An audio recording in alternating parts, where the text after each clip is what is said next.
Think Like a Monk promises to help you find peace, purpose, and clarity by applying simple monk mindsets to everyday life. The book teaches how to let go of negativity, reduce overthinking, build discipline, improve focus, and create a life aligned with your values. It guides you to replace fear with purpose, ego with humility, and stress with calm, ultimately helping you live a happier and more meaningful life. Introduction. If you want a new idea, read an old book. Attributed to Ivan Pavlov.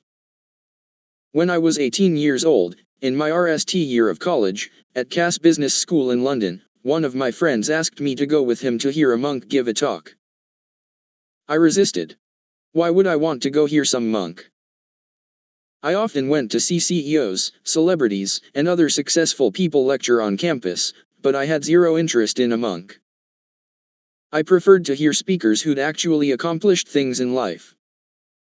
My friend persisted, and Nally, I said, as long as we go to a bar afterward, I'm in.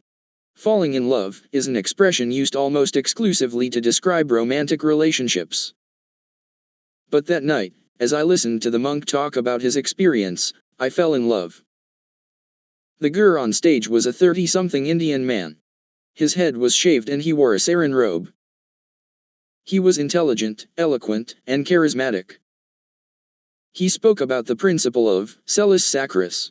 When he said that we should plant trees under whose shade we did not plan to sit, I felt an unfamiliar thrill run through my body. I was especially impressed when I found out that he'd been a student at IIT Bombay, which is the MIT of India and, like MIT, nearly impossible to get into. He'd traded that opportunity to become a monk, walking away from everything that my friends and I were chasing. Either he was crazy or he was onto something.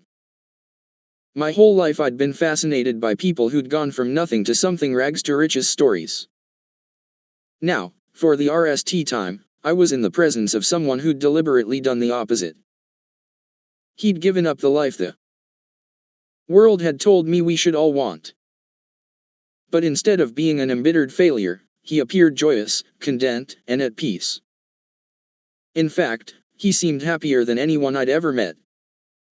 At the age of 18, I had encountered a lot of people who were rich. I'd listened to a lot of people who were famous, strong, good-looking, or all three. But I don't think I'd met anyone who was truly happy.